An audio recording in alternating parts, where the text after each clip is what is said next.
ইতালির গালারাতে বেকার প্রবাসীদের কর্মসংস্থান সৃষ্টি এবং প্রবাসেও এক টুকরো বাংলাদেশ গড়ার প্রত্যয়ে অনুষ্ঠিত হল বাংলাদেশ ইটালি অ্যাসোসিয়েশন ভারেজের অভিষেক ও মনোজ্ঞ সাংস্কৃতিক অনুষ্ঠান।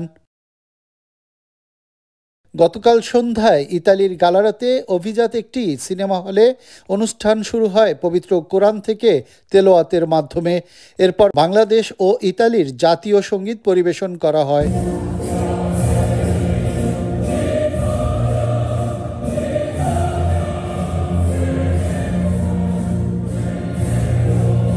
এ সময় অনুষ্ঠানে আগত অতিথিদের ফুলেল শুভেচ্ছায় সিক্ত করেন সংগঠনের নেতৃবৃন্দ।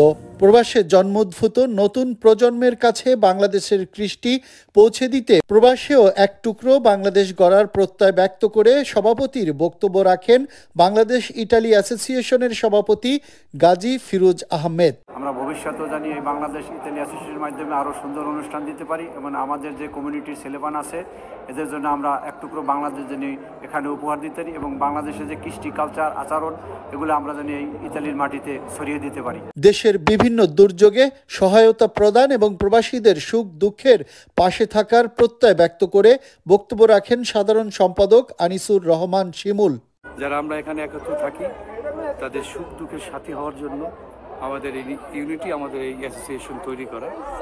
আমাদের এই অ্যাসোসিয়েশনের মাধ্যমে আমরা চাই বাংলাদেশকে সুন্দর একটি বাংলাদেশ গড়ার লক্ষ্যে আমাদের এই ইউনিটি তৈরি করা। বেকার প্রবাসীদের কর্মসংস্থান সৃষ্টি করে রেমিটেন্স প্রবাহ বেগবানের আশাবাদ ব্যক্ত করে বক্তব্য রাখেন সাংগঠনিক সম্পাদক আলী আহমেদ সরকার। প্রবাসীদের জন্য আরো বেশি কিভাবে কর্মসংস্থানের ব্যবস্থা করা যায়, তাদের কর্মসংস্থান দিয়ে আমরা দেশের রেমিটেন্স আগায় নিতে পারি, সেই উদ্দেশ্যে আমাদের এই সংগঠন করা। বাংলাদেশিদের এই আয়োজনকে স্বাগত জানিয়ে প্রধান অতিথির বক্তব্য রাখেন ইটালির গালারাতে শহরের মেয়র আন্দ্রেয়া কাসসানি। বাংলাদেশিরা আমাদের শহর ও দেশকে উন্নত করতে অবদান রাখছে, তাই আমরা এই গুরুত্বপূর্ণ দিনে তাদের প্রতি কৃতজ্ঞতা জানাচ্ছি। গালারাতে বাংলাদেশি সম্প্রদায় তৃতীয় বৃহত্তম বিদেশি সম্প্রদায়। প্রায় 1000 বাংলাদেশি বাসিন্দা গালারাতে জন্মগ্রহণ করেছেন। কিছু মানুষের এখানেও নাগরিকত্ব রয়েছে। 200 জন ইতিমধ্যে ইতালীয় নাগরিকত্ব পেয়েছেন। সুতরাং এটি বাংলাদেশের জন্য যেমন গুরুত্বপূর্ণ তেমনি ইতালির জন্য। আমরা এই সমিতিকে স্বাগত জানাই এবং সমাজের জন্য কাজ করতে ইচ্ছুক সকলকে স্বাগত জানাই। এখানে প্রতিনিধিত্ব করতে পেরে আমরা আনন্দিত।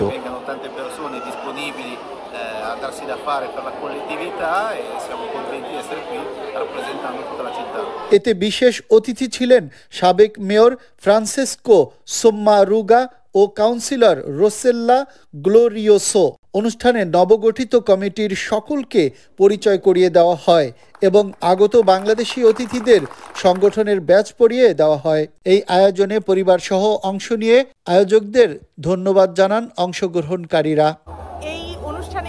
আমাদের অনেকই ভালো লাগছে, কারণ এ ধরনের অনুষ্ঠান আমরা পাই না। বাংলাদেশের যে সাংস্কৃতিক অনুষ্ঠানগুলো, আমরা চাই এই ধরনের অনুষ্ঠান আরো হোক, আরো বেশি বেশি হোক, যাতে আমাদের বাচ্চারা এই কালচার সম্পর্কে জানে, এ সম্পর্কে ওরা আগ্রহী হয়। শিশুরাও অনুষ্ঠানে এসে খুব খুশি। আমার এখানে এসে অনেক ভালো লাগছে, সবাইকে দেখতে পাচ্ছি বাংলাদেশে। এমন অনুষ্ঠান আগামীতেও করবার অনুরোধ জানান আগতরা। আজকে এই অনুষ্ঠানের এই আয়োজকদের আমি অনেক অনেক শুভেচ্ছা জানাচ্ছি।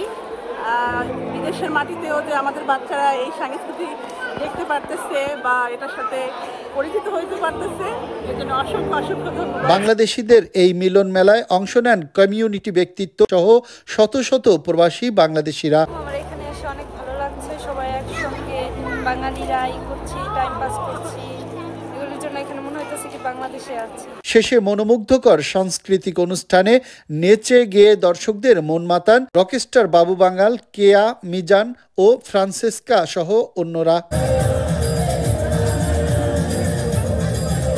প্রবাসীদের বিভিন্ন সমস্যা সমাধানে কাজ করবে সংগঠনটি, এমনই প্রত্যাশা সবার।